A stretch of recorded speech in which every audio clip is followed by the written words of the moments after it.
And we're live. Hello, my cat's ears have just pricked up because I'm now making a lot of noise.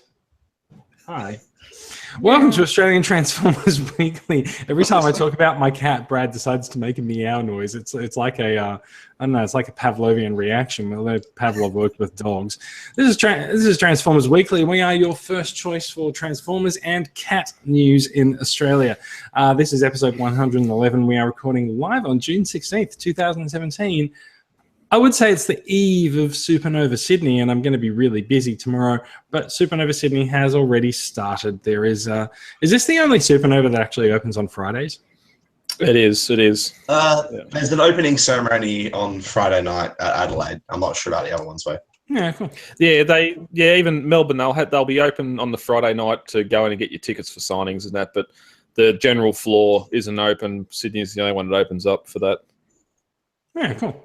So Supernova has been open today, and Michael Adamantidis has been manning the stand for us today.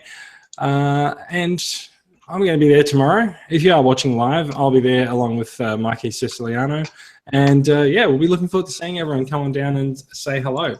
And if you are listening to this podcast on podcast and not live later on, then too bad.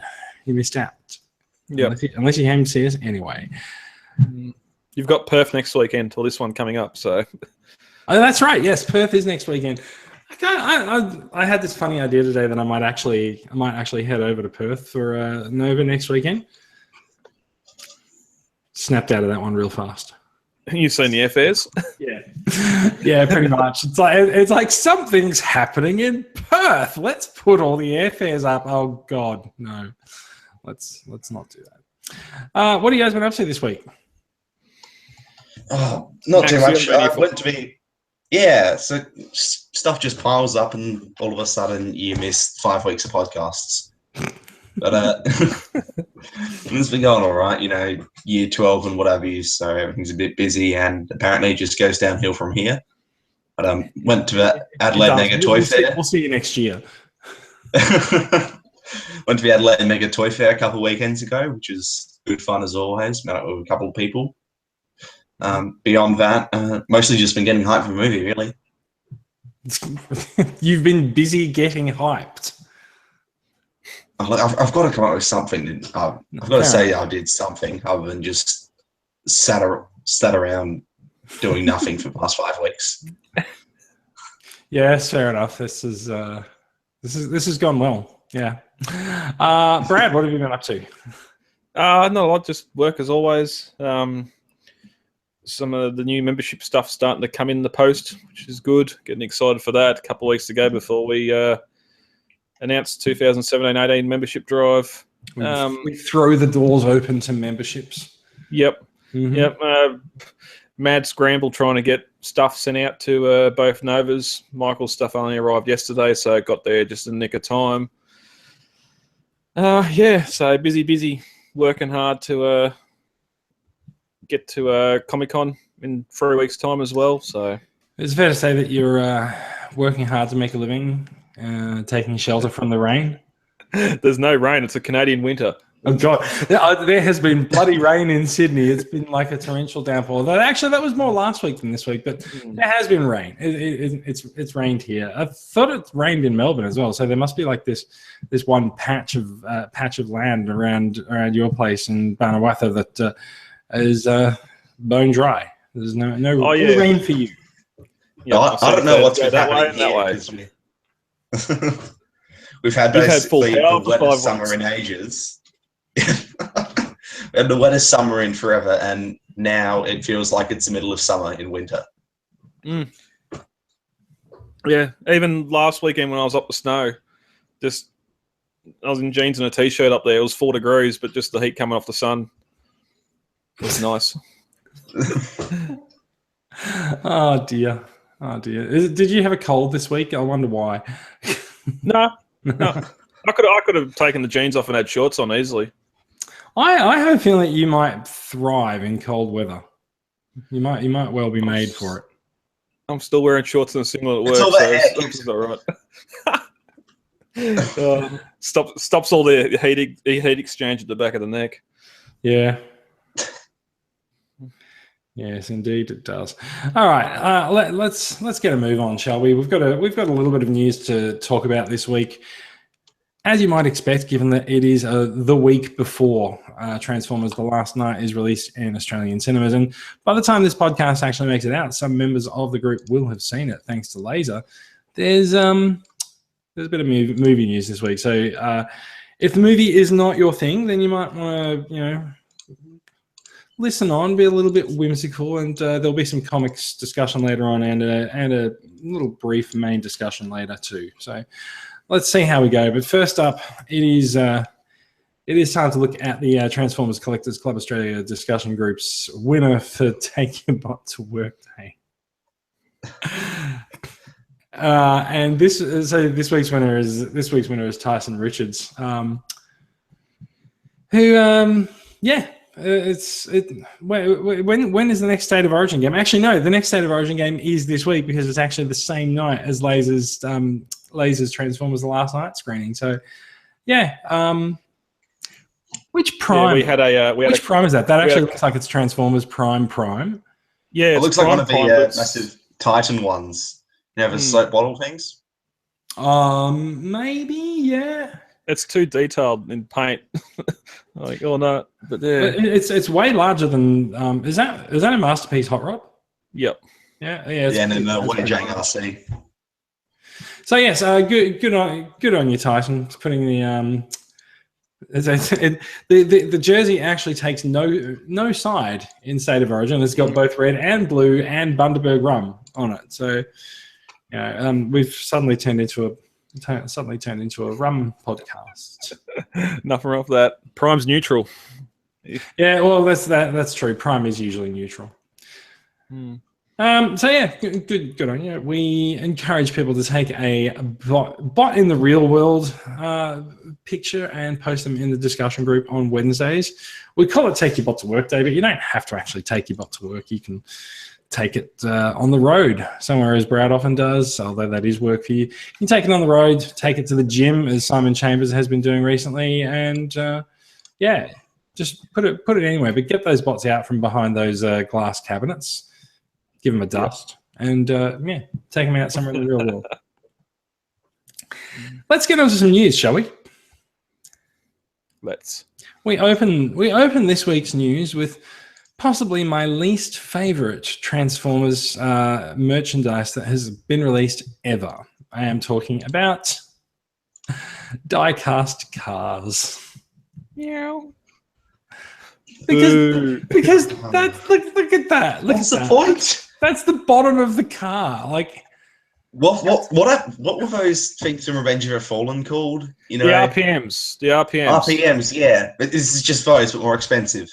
Exactly. That's why I want them all. I have most of the RPM figures here. They are great.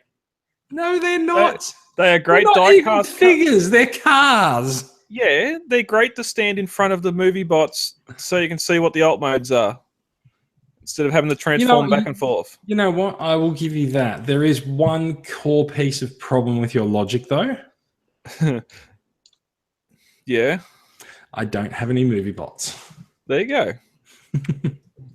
So, shock and horror plot twist. I was not aware of this. Really? Yeah, because these have got been paying attention.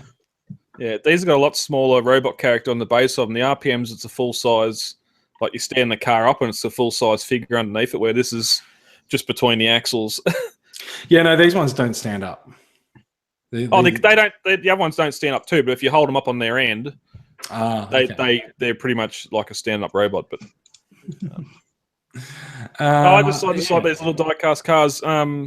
RID got little die-cast Prime and that out at the moment, and if I was just point out online, I'll have them too. They've stolen the Masterpiece coin. I was just going to say, we know what happened to the coins. Yeah. Hasbro Asia has been secretly manufacturing coins for Jada toys. You know what? That is actually nice. That is a really nice looking die-cast car, actually. Yeah, the doors look like they open up, like they got some functionality to them. They have some what? I don't know if there's a size there. Did you say functionality to them? Did you say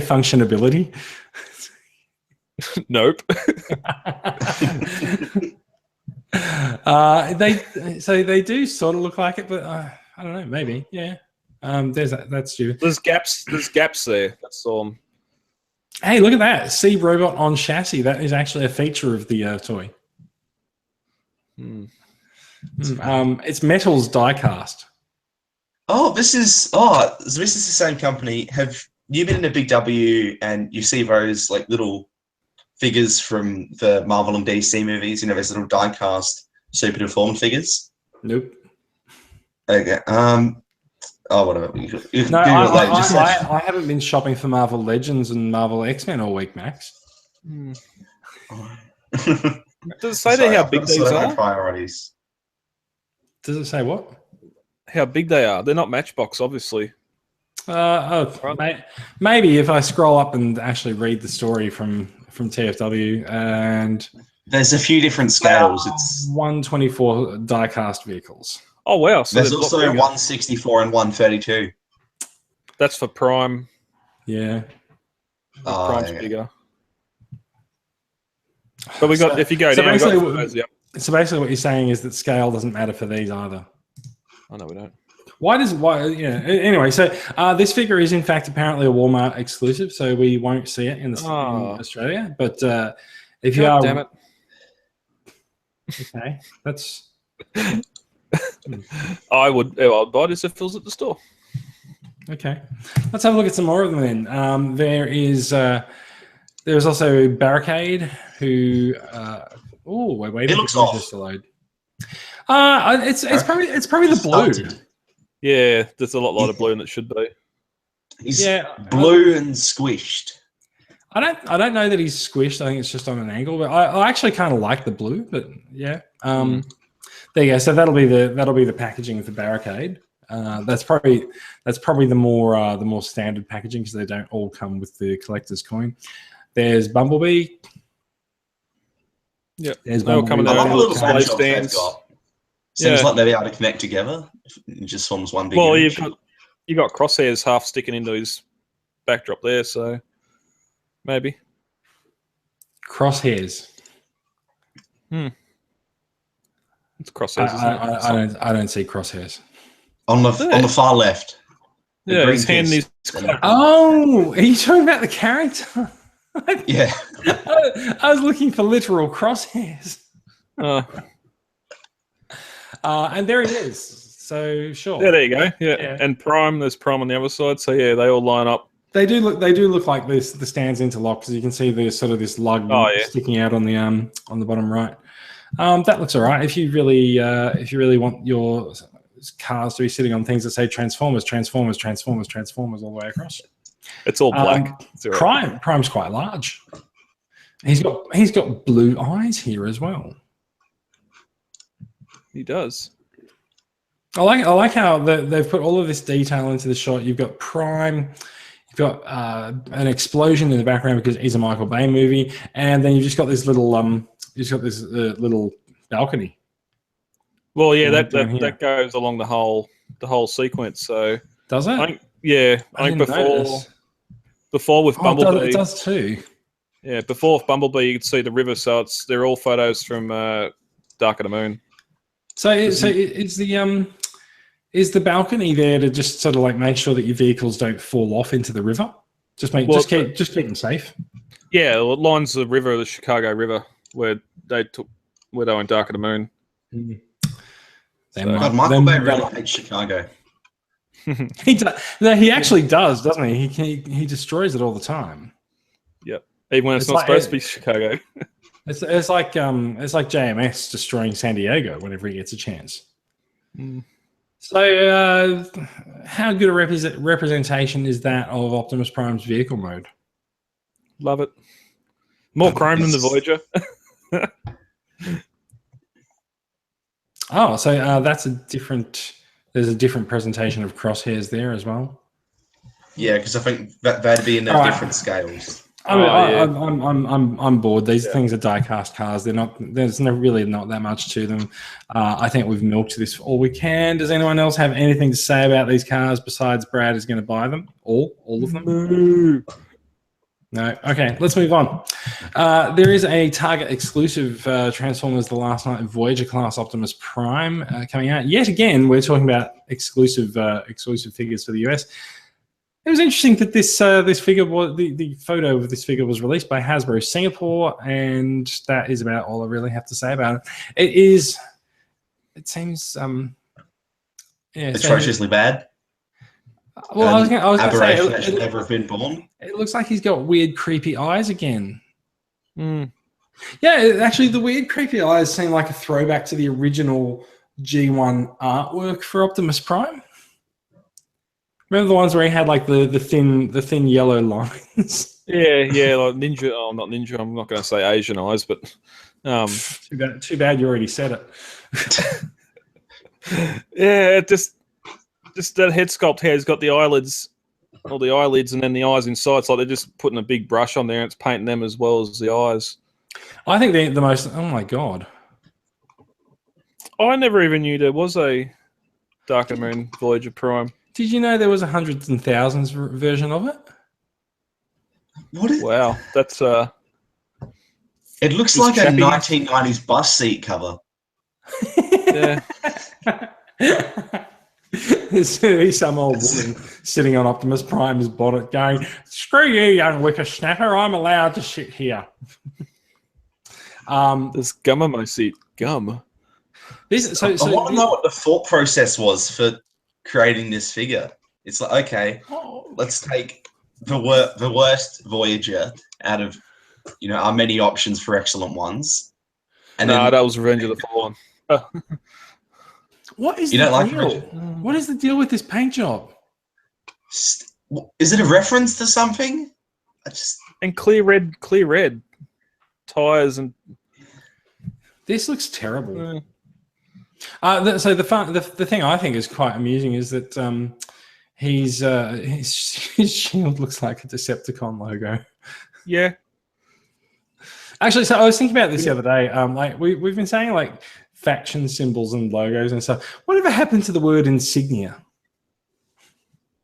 It used to be the Autobot and Decepticon insignias, but now we just say logo and stuff. So did it? I always thought it was faction symbols. No, harder to pronounce. It is, isn't it? It just sounds slightly more slightly better. Autocorrect keeps on coming up.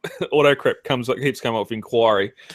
Brad, your autocorrect is not something to be gauged that we should use to gauge anything. Anyway, so in fact, I've got the perfect name for this Optimus. It is the Optimus Prime Iced Vovo edition.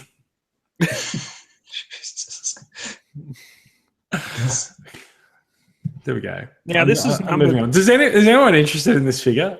No, but it's numbered. No. Okay. So what is it numbered? What? No, it's seen Optimus Prime. It was 02. They've gone back to the robot at 01. So it's just a number for the photos. It's all right. That'll just be the sequence of the sequence of the photos. This looks terrible. So this is something else movie related that I don't have to buy. Mm-hmm. Agreed. Brad, are you buying it? Nope. No. Max? That would infer that someone anywhere was buying it. Someone to buy it. That's a terrible ad there. So let's look at this one. I'm going to be very careful with this.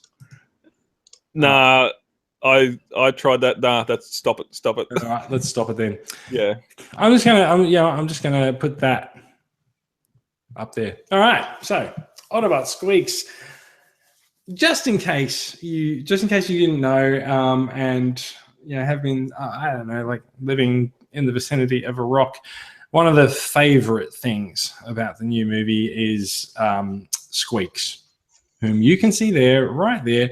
He is I've forgotten the name. What's her name's character? What's it? Isabel? Daniela? Isabella? Isabella is the actress. It's the same name as the actress. I know. It's like General Morshaw. So this is her Vespa thing, and like any good sci-fi movie for the last 2 years, there is a remote control version of him available. What do you mean keep going? That I was going. So you can get yourself a remote control Squeaks.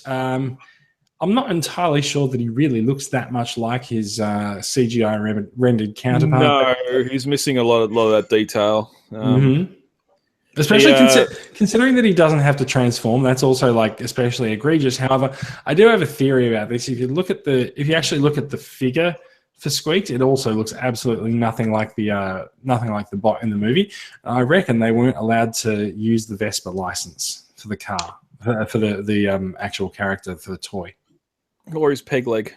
Yeah, this one doesn't have the peg leg so that he can roll around. Yeah. But he rolls around. He does a lot of the beep boop and a lot of that sound effects that the BB-8 has. He does say Chihuahua a lot, so get ready for that. In different sort of vocal ranges. It's not just the one. It's I am Groot, but it's I am Chihuahua. Oh my God! Is that actually the only thing he can say? Apparently, he can only say Chihuahua. He's like Groot, but without redeeming qualities. We'll revisit this in. Is he voiced by Vin Diesel at least? I mean, if you want to get me invested in Squeaks as a character, that's one way to do it. Get Vin Diesel. Doesn't matter. It doesn't matter. Chihuahua. It's not going to be the next buzzword. But the ad does feature many cute scenes of the remote control robot moving its way around the house and encountering other family members and doing things. So, yeah, when you plug that big weapon into his arm, his eyes go from blue to red. So that is quite. It's a hint for the movie. Yeah. Attack mode. It's probably just a hint about what's going to happen with Optimus Prime in the movie, really. Yeah, yeah. Someone comes along, plugs a big gun into his arm, and he starts attacking everything. Thanks, Quintessa. Yeah. Quintessa and the portable Transformers armament army of death. Also, that's actually the subtitle for the film in Brazil, just in case you didn't know. Remote control Autobot Squeaks, is it a purchase or not? It'll depend on the price. Ooh, really? Is it going to be purchased for you or for the little man? For the little man. Mm-hmm.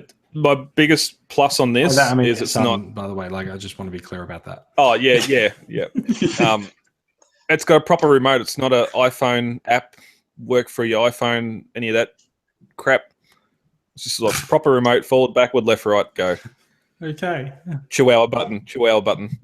Oh, do you reckon the remote has a Chihuahua button? I don't know. Oh yeah, I'd have to watch again to see if the vocals cycle through on a. Does it have a Chihuahua button, or is it just got like a? I don't know, like a more boring button that just has a speech bubble on it. Like if it's actually if that button has a picture of a Chihuahua, kudos to Hasbro. It might not be spelt Chihuahua though. Might be different, like it's probably spelled differently so they can copyright it or some shit. Yeah. Copyright.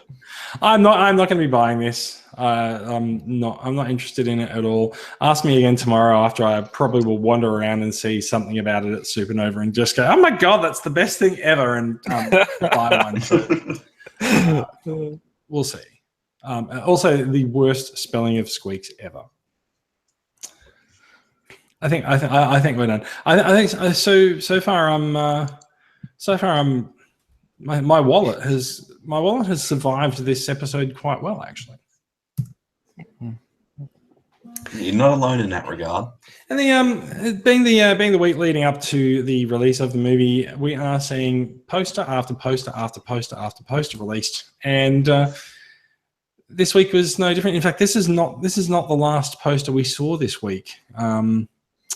I can't get that last poster up, but that's okay. So there's a nice little Yeah. There's a nice amount of noise going on in the background of this shot, and like I do like all the stuff that's hanging down and scraping across the planet and stuff. It looks pretty cool.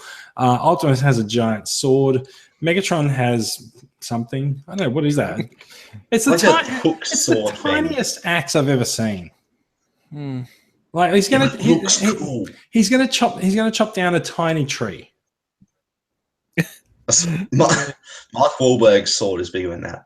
Yeah, I can't remember the name, but it's like an upside down one of them upside down pendulum slicer torture device things. An upside down pendulum slicer torture device. I'm surprised I actually can think of what he's talking about. I thought I was painting a picture. Anyway, hey, look, we got 2 horns now instead of 1. Unicron. So- Unicron. Well, so there's 2. Spell check. It actually is Unicorn. The whole franchise has become a My Little Pony crossover. I didn't say unicorn. I said Unicron. Prawn. Unicron. Yeah, no. So notably here, all the Transformers don't have guns. Why do you think that is? Ye old ancient times. It's not ancient times. That's where they come from, though. Well, they're Because- not Well, these. Megatron's blast is hidden behind B. It's there. We know he's got it. Somewhere. Megatron looks kind of like a badass. Optimus has got the purple eyes, so he's evil. Bumblebee is the last bastion of hope for humanity.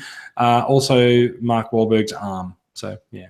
Yeah. Plus, we get Squeaks in his first poster. Hooray! Yeah, true. So we talked a little bit last week, I think, about a poster with a fairly similar arrangement of figures.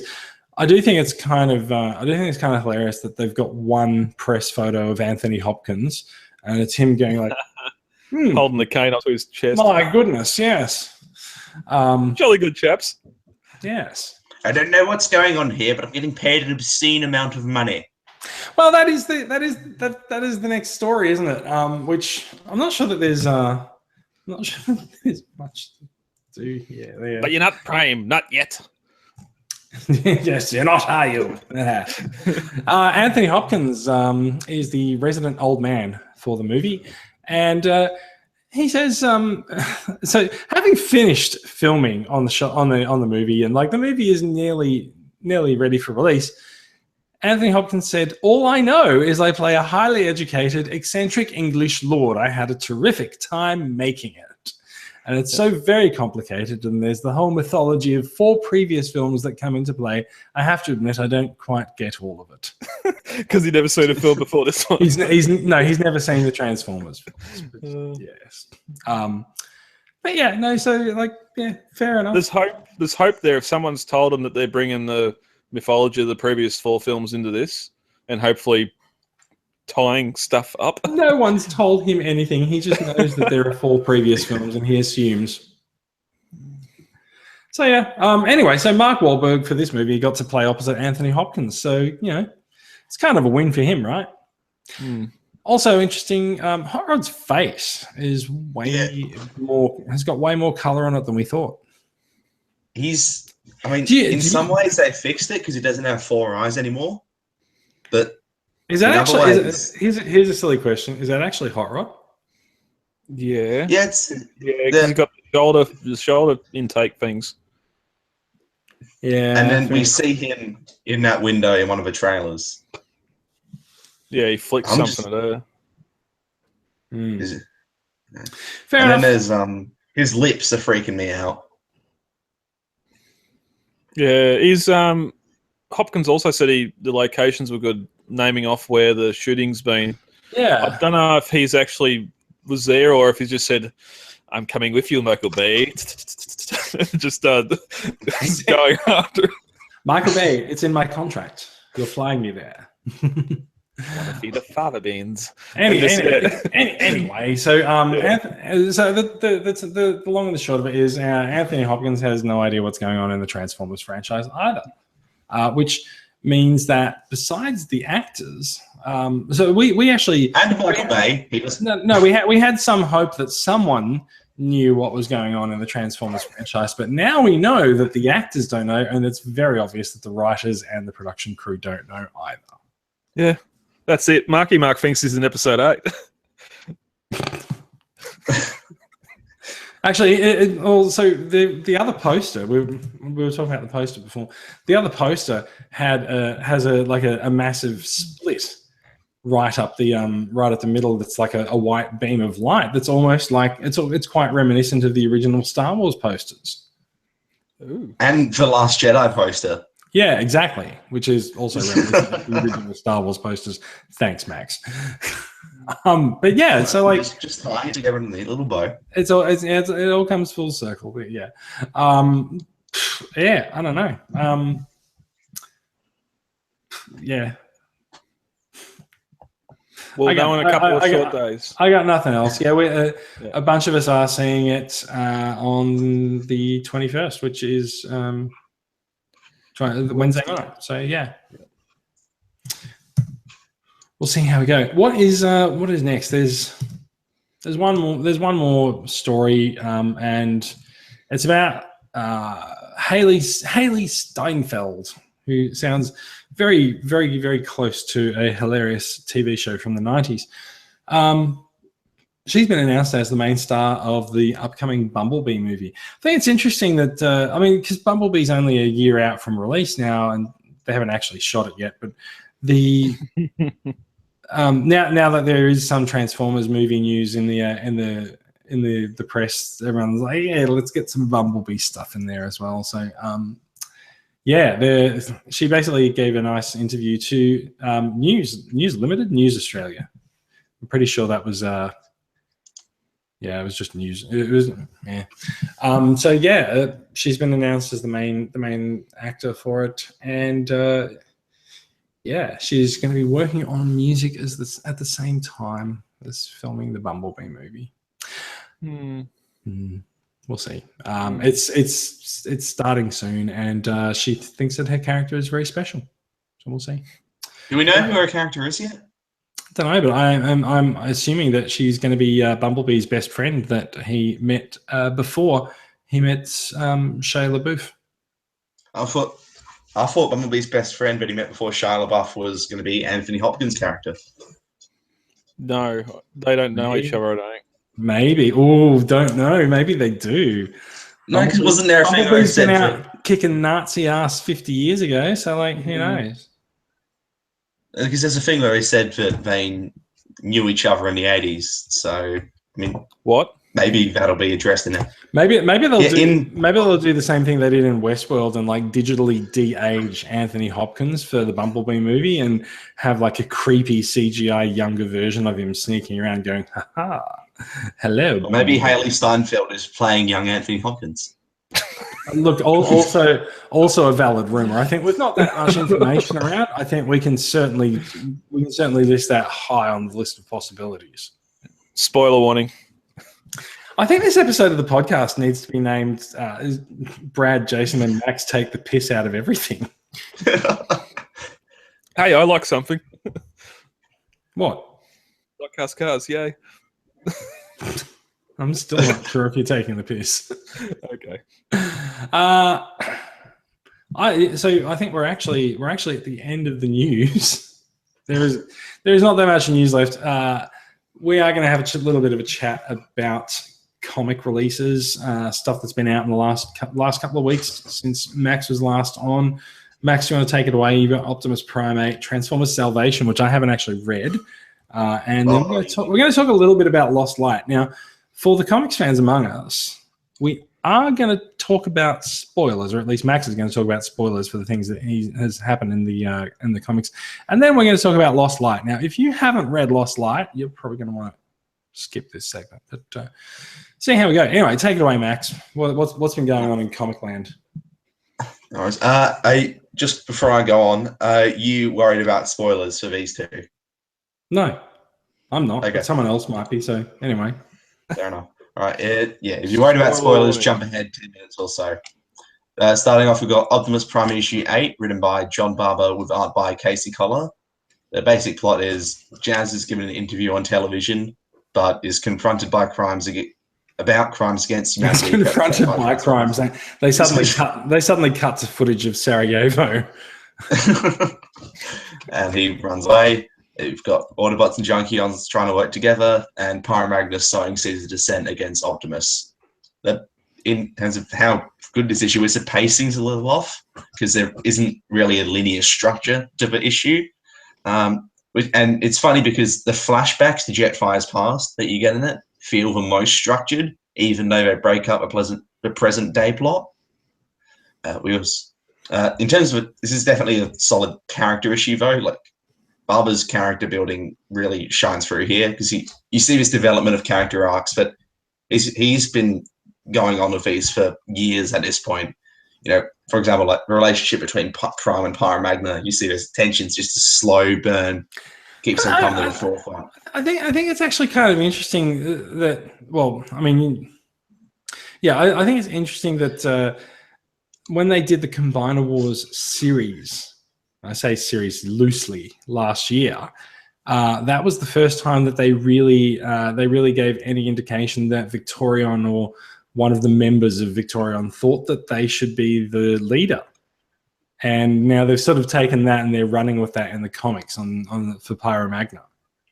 Yeah, and I really like that approach because, especially seeing as when you initially meet Pyromagna and the Torchbearers, they're very dedicated to Optimus Prime and his cause. And now it's sort of swinging back around where,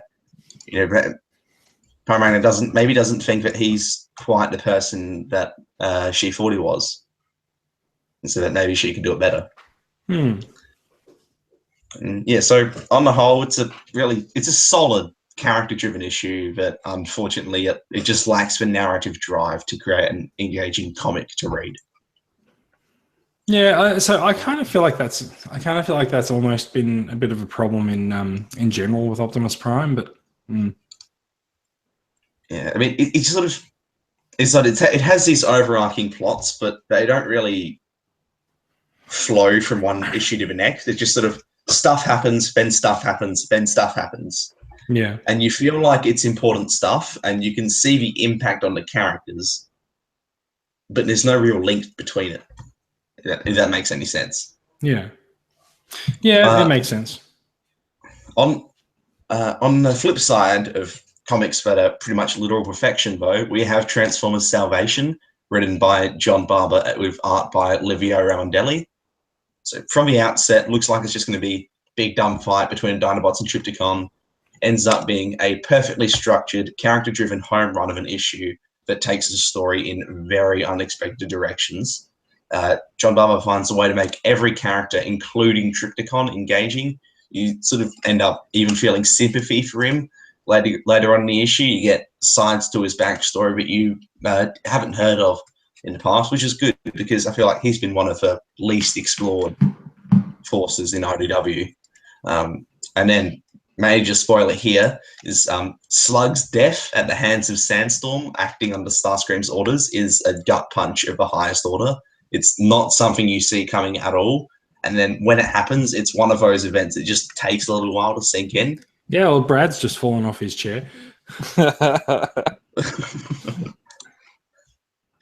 then we have this last page reveal of Starscream. He's about to insert a mutated Sleep Spark into Slug's corpse under the guidance of a mutilated Bludgeon. And so it leaves you with a feeling of dread of, okay, what's going to happen to Slug here? But there's just a teensy bit of hope that it might turn out in the end. So just on the whole, it's pretty much a perfect conclusion to Barber and Ramondelli's Dinobot trilogy. Yeah, I feel like the Dinobot trilogy has been so. It's been so. I don't know. It's not really that consistent. They publish at such random intervals, and I think it's been one year, hasn't it? Yeah, it's just it's really hard to tie it together, I find. But fair enough. We'll see how you go.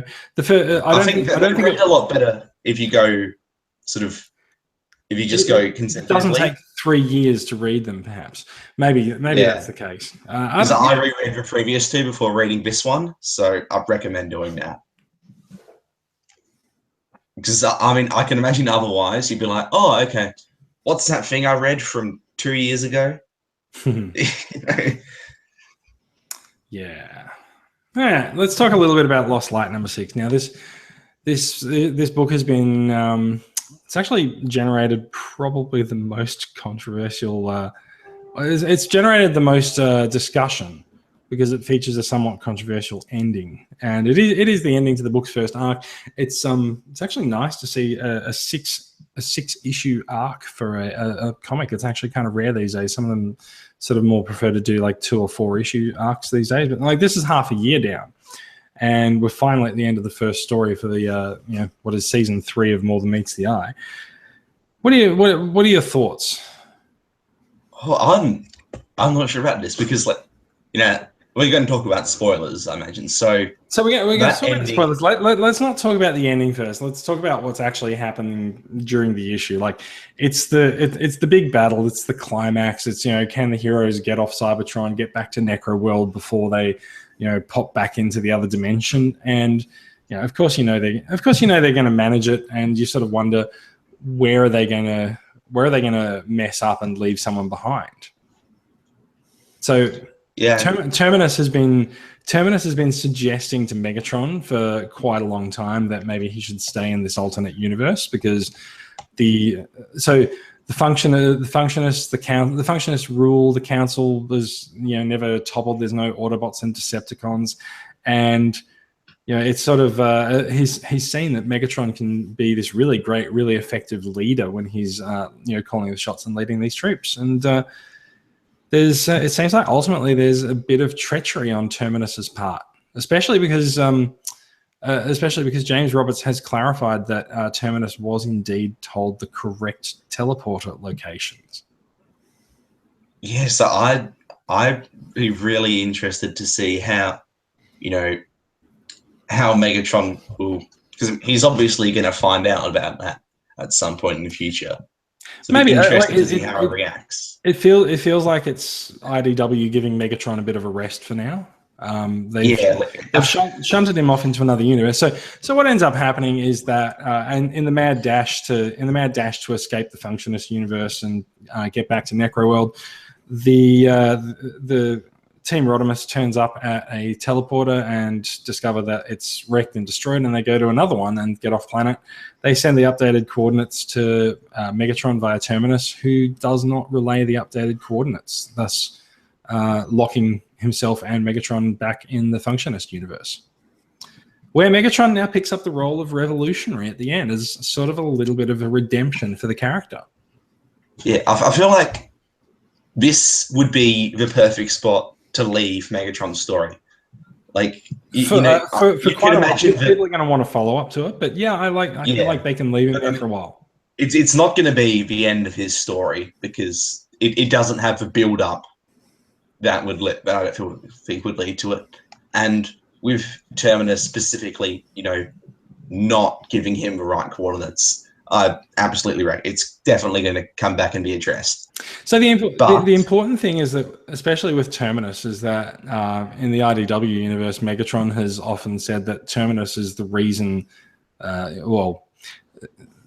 Terminus's removal from his life was one of the reasons why he, ended up starting up the Decepticons and becoming a bit of a revolutionary. And so I've seen a lot of discussion on Twitter about people now just sort of wondering whether or not Terminus really held that role for Megatron, or if Terminus was actually the one encouraging him into it. Yeah, it's going to be very interesting to see.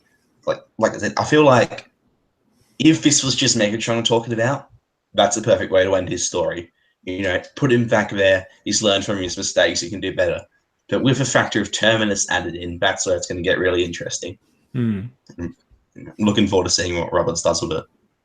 I feel like it's going to be a while before we see it. I feel like Roberts is quite happy to leave that sit there for a while, and I don't know, maybe it's going to be something that's going to come back and what passes for a series or a season finale or something. We don't. like most of the seasons for the books that he's done have been sort of like 20, 22 issues long. So like it's going to be a while, but yeah, we'll see what happens, eh? It's it also, I feel like, gives him a chance to go back to the original status quo, because for the past few years, Megatron basically dominated the book. And Yeah, I mean, I think that's very true. it's something that I've enjoyed. Well, yeah, but so we did his see presence mention. there. We did see mention as we were coming into Lost Light that we would be seeing a more of a refocusing back on the Knights of Cybertron story and the quest for them. So yeah, there's been a lot of teasing on Twitter about what's going to happen in upcoming issues as Team Rodimus catches up with the Lost Light and has to confront Getaway. There was a nice little overreaction from Rodimus to someone using the words "get away" in this book, which I thought was quite funny. And this week on Twitter, Roberts posted a picture of Getaway with the quote "leadership you can believe in" or strong, stable leadership or something like that. So it's going to be interesting to see what happens once we actually get back to the Lost Light. The so far absent ship for which the book is named. Yeah, that actually, yes, they changed. I didn't even think about that. They've changed the name of the book to that, but the ship itself hasn't shown up yet. No. Should we talk a little bit about Anode and Lug? Is there something there you think that's gonna happen in the next few issues? Yeah, I'm guessing Lug comes back. Well, so have you gone back and reread the first issue? No, I was meaning to, but you just haven't got around to it. So in the first issue, our introduction to Anode is Anode. I don't know how you're supposed to pronounce her name, but our introduction to the character is with her on the run from someone who's basically going to kill them, and her and Lug hiding under a force field that the bot is attempting to smash through, when the Necrobot turns up and transports them both to Necroworld and puts them in stasis, presumably. And so there's a very distinct page in issue 1 that says, here's what happens 500 or 512 years such and such days, hours and minutes later. And that's about the time that the Necrobot's records indicate that Lug died. So the question is whether or not the Necrobot actually rescued Lug. Seems unlikely, and how Lug's spark ended up being in the Murder Flower. Yeah, I feel like maybe. Also, seeing Lug come back in a past story set in between that and the present. Maybe, and also notable is that Lug transformed into Anode's backpack in issue 1. So she's built a new backpack out of the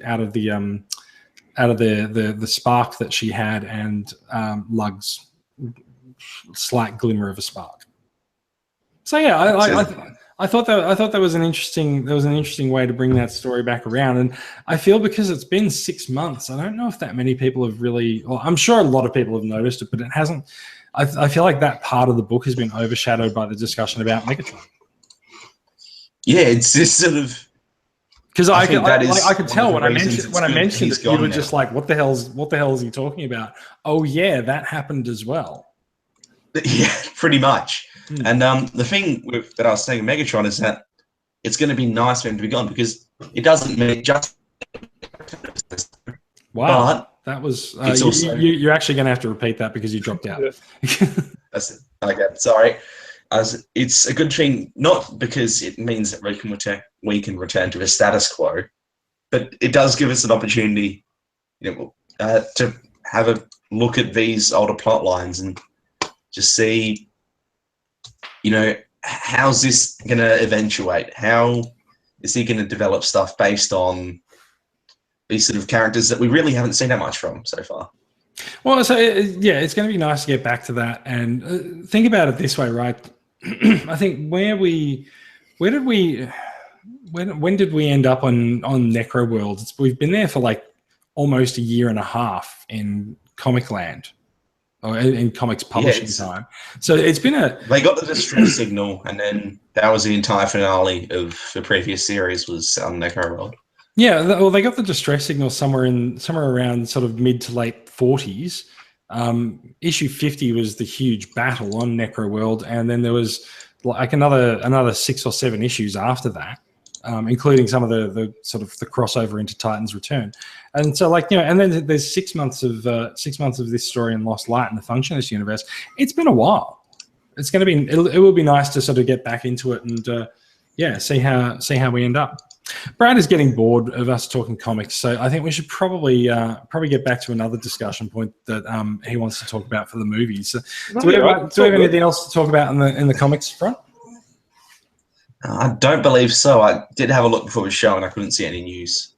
Yeah, cool. We are expecting the next issue of Lost Light in the next couple of weeks as well. It seems like there was a little bit of a delay on number 6, but they're almost pretty much back on target. Could say. Also, I got to say, you're back on track. I got to say, I'm really appreciating Jack Lawrence's art. It's grown on me really quickly. It's sort of, it helps to just sort of set in the tonal shift of a book. It's a lot more cartoony, but I don't know. The book feels more lighthearted right now, and so a shift of that sort of art style, I think works for it. Yeah. It'll be interesting to see what happens when we head back towards the Lost Light and things get a little bit darker. But no, I just wanted to make note, like, for many people, like Alex Milne's artwork is the cornerstone of More Than Meets the Eye. But like, I feel like Lawrence has been doing well. I think we've finished the comic discussion. Yeah, Brad, I think so. Brad, you must wake up now. That's just you have no idea what we're talking about. Brad, do you want to lead the discussion for the last night? There is a discussion topic about Transformers: The Last Night. Max and I are probably going to be way less into it than we were into the comic book discussion, but let's go on and see how we go. Okie dokie. Well, the thing is. I was going to say, the thing is, we can actually assume the comic's going to be good. Now. Don't hurt Brad's feelings. You don't have any Dreamwave ones then. You know what? Like, I like the Dreamwave books. It's not fair. It's not fair, being that they were a product of their time. It's not fair to actually just sit here in 2017 and just go, no, they were shit.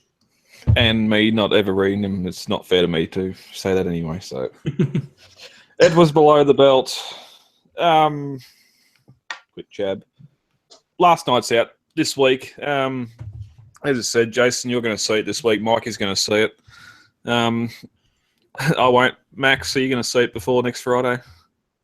Yeah, I've got my union has done maybe the only good thing a union ever does, and given me free movie tickets. This was a hilarious discussion when you posted it in the group. And it doesn't affect me too much, but as soon as I said, "Oh, hey, unions aren't half bad," everyone's like, "Oh." It was basically like stacks on Max. Yeah. Okay. Anyway, okay. So by next Friday, I'll be the only one that hasn't seen it, which is fine. We've seen all the trailers. We've seen all the marketing material. We're here. What are we hoping? What are we hoping? What are we fearing? Last chance. I'm hoping for Unicron fearing for a MacGuffin. How's that? There's a lot of people wanting Unicron in this movie, and Michael Bay has specifically said that Unicron is not in the movie, and basically everyone thinks he's lying. It's just. I hope it's mentioned as the next big bad for the next one. This is where we're going to start building up to it. But they're advertising this is the final chapter. That's that last trailer we got yesterday. No, they've been saying it for weeks. Paramount has been tweeting out things saying it's the final chapter of Transformers, and it's like, you guys have got 3 more movies planned, or 2 more at least. Yeah, we've got one coming up for the next 3 years, every year, and ideas for 14 more. So. 14 ideas. Unless they're going to do a soft reboot or something. Look, if it's an idea that's going to make money, then it's an idea that you know they're going to make a movie out of. What? Okay, so look, I have a really easy hope for the film. I hope that it actually does make money, because if the franchise continues to make money, then we continue to get Transformers, regardless of whether they're movie Transformers or whatever.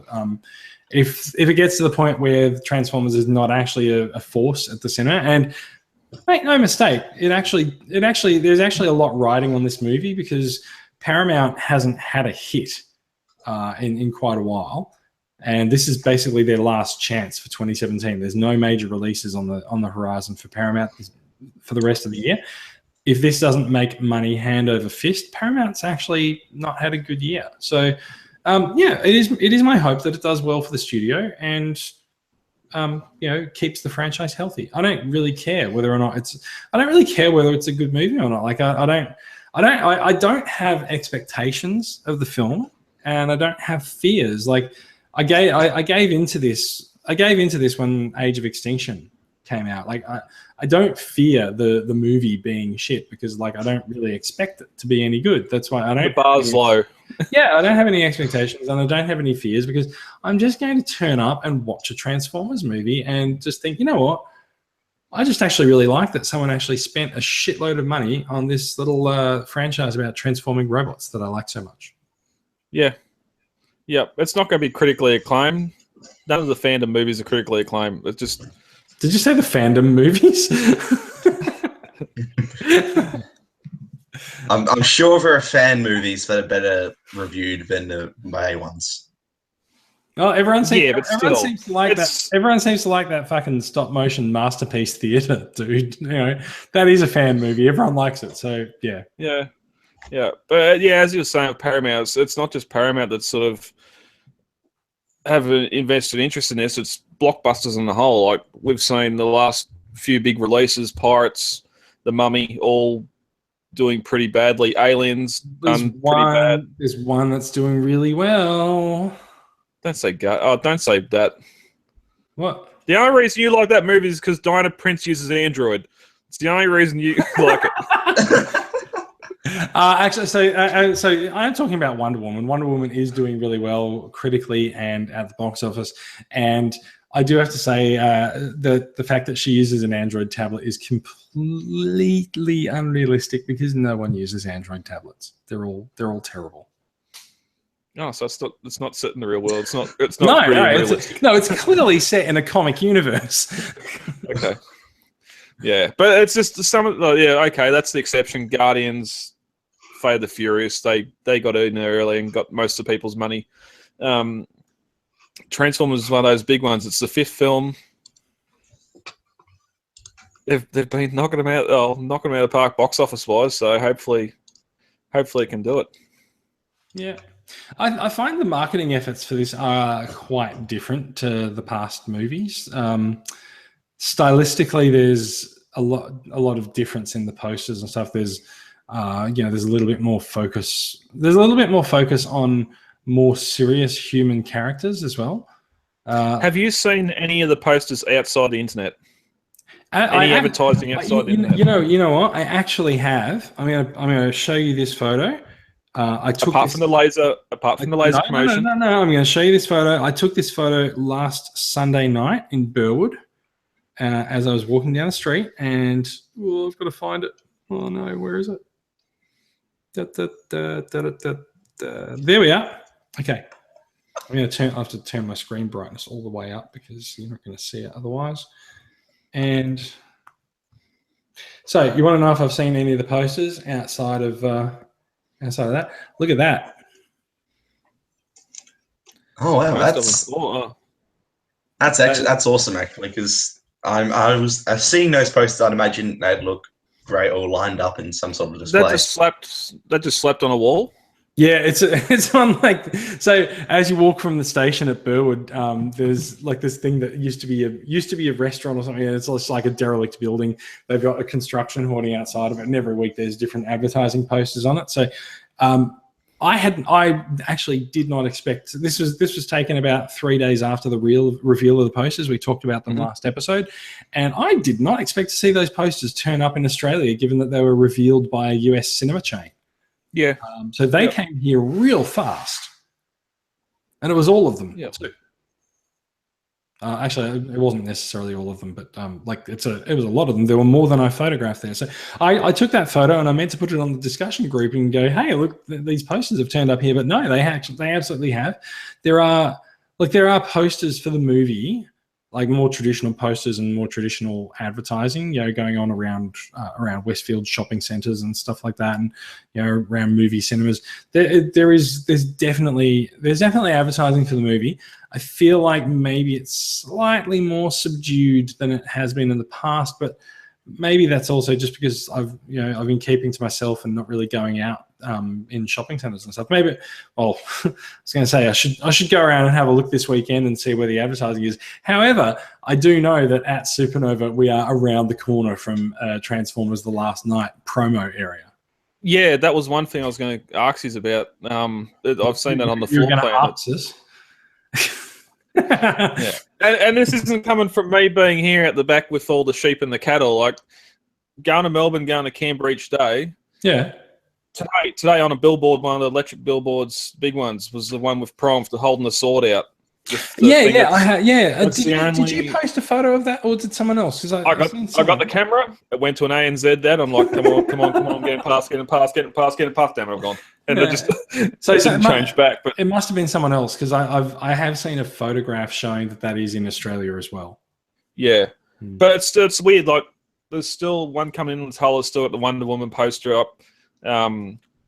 Pirates is still up when both films have been out, and they've just put a Cars 3 one up. So Wonder Woman's only been out for what, 2 weeks?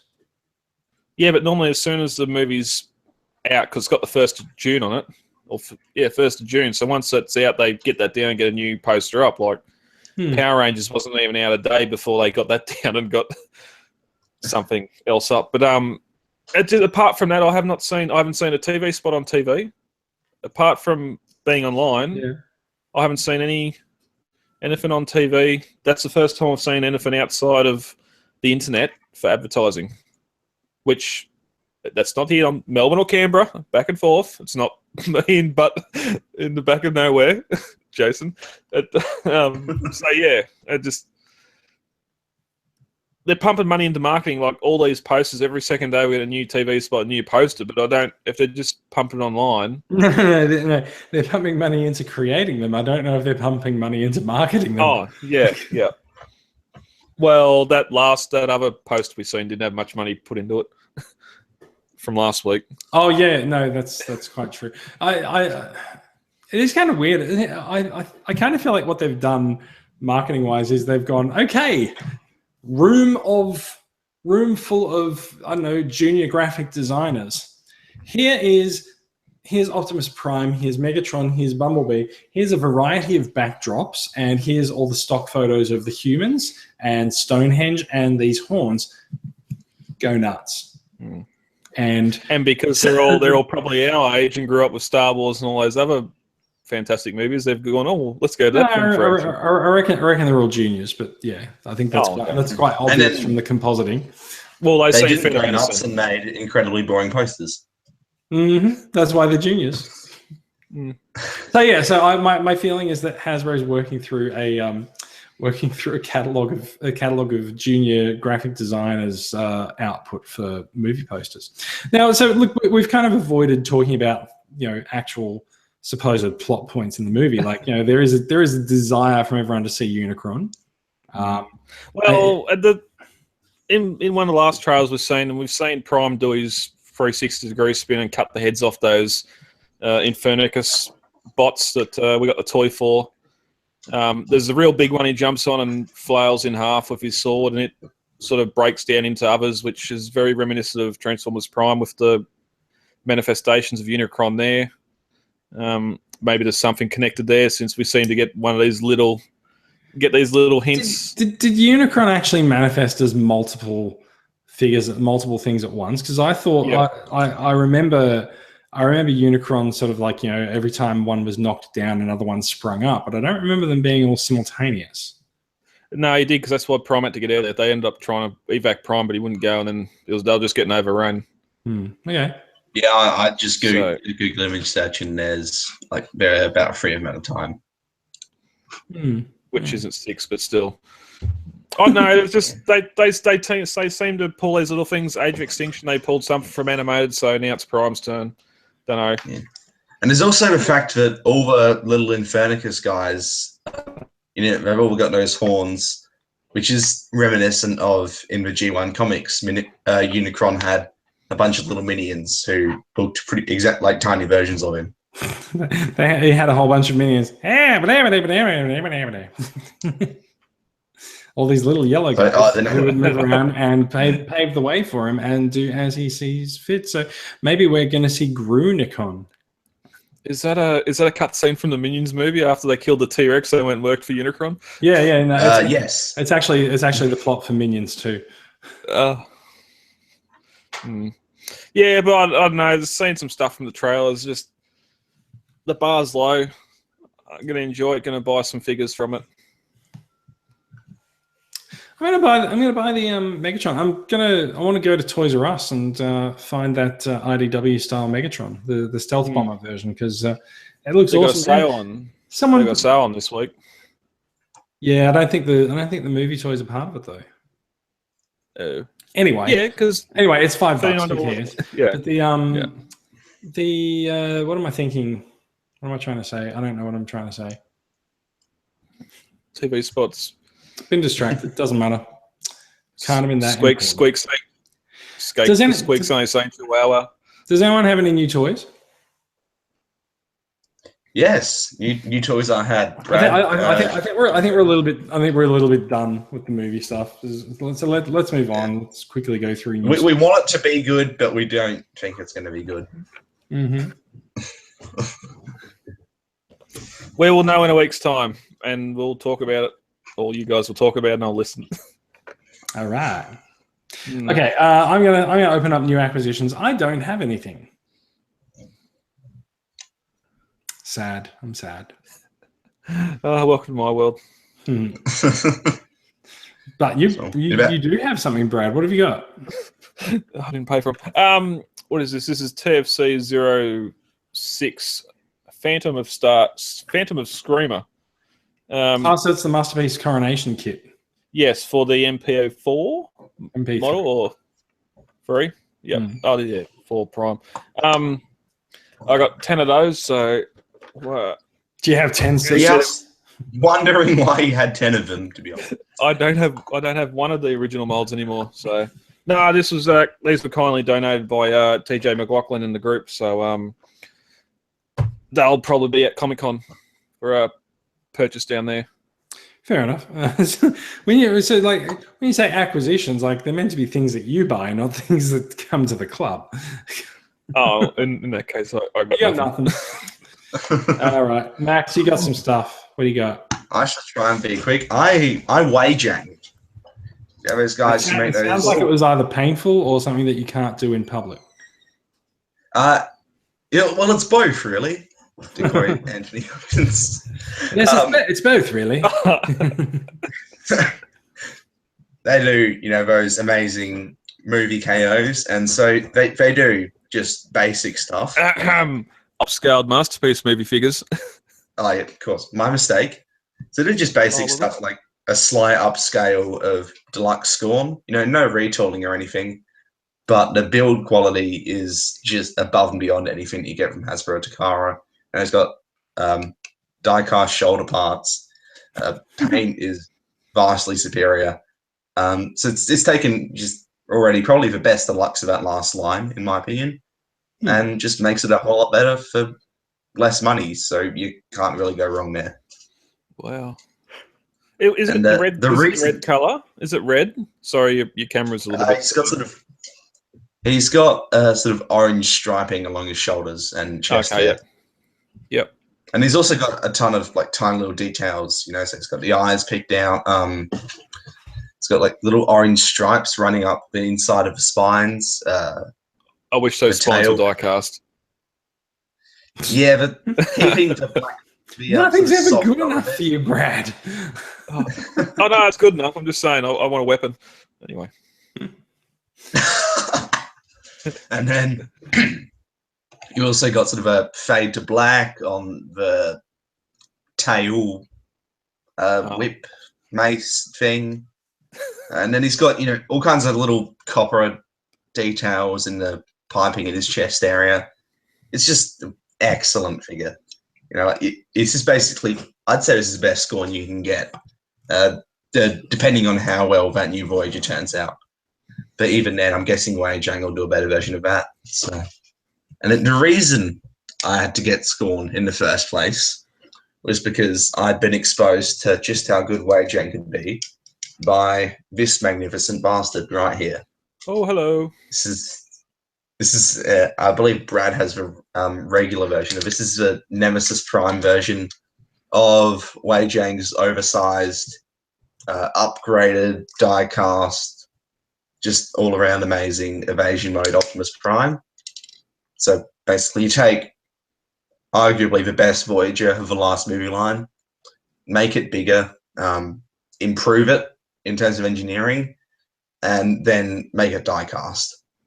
This thing, I'm not sure how I can describe it other than perfect. That's about the best word there is for it. It's just in every conceivable way, you know, everyone, all the accessories you want from a paint perspective. Like it's got this really nice shiny paint to him. It looks like the exterior of a truck. You know, his entire torso is basically one big section of die cast. Articulation's all there, so it can do whatever you need. Build quality's built like a brick shit house. I think you know, transformation. Mm-hmm. I think we've gone well past that, Jason. Yeah. We'll be starting the Wei Jiang oversized love society soon.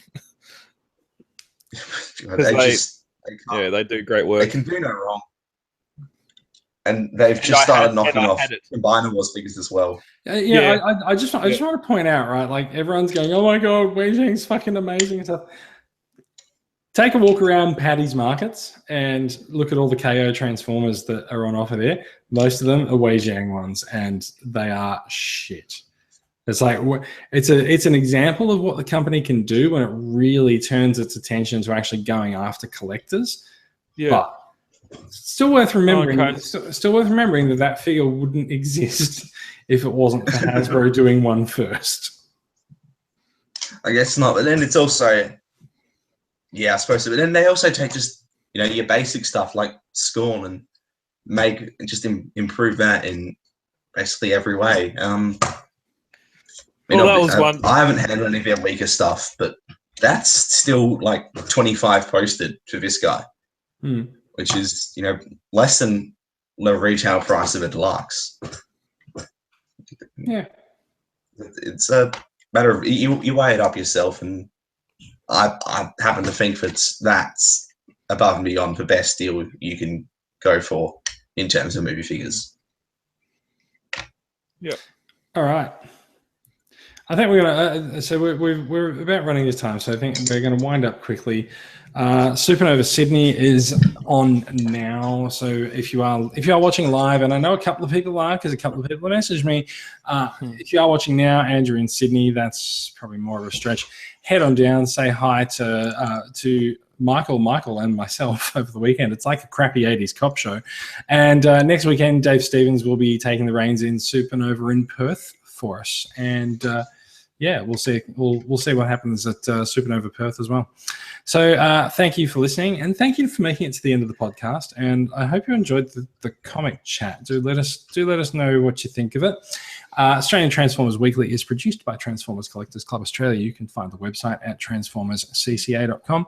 You can find the podcast on iTunes, Alexia, I don't know what Alexia is, and TuneIn Radio. So please do head over there and give us a review. The RSS feed is on the website. If you haven't already found it there, we are, of course, on YouTube as well. So you might be watching us do head over to transformerscca.com. You'll find the link to the podcast. Do subscribe. And there's show notes as well that have all of the links to things that we've talked about in the show.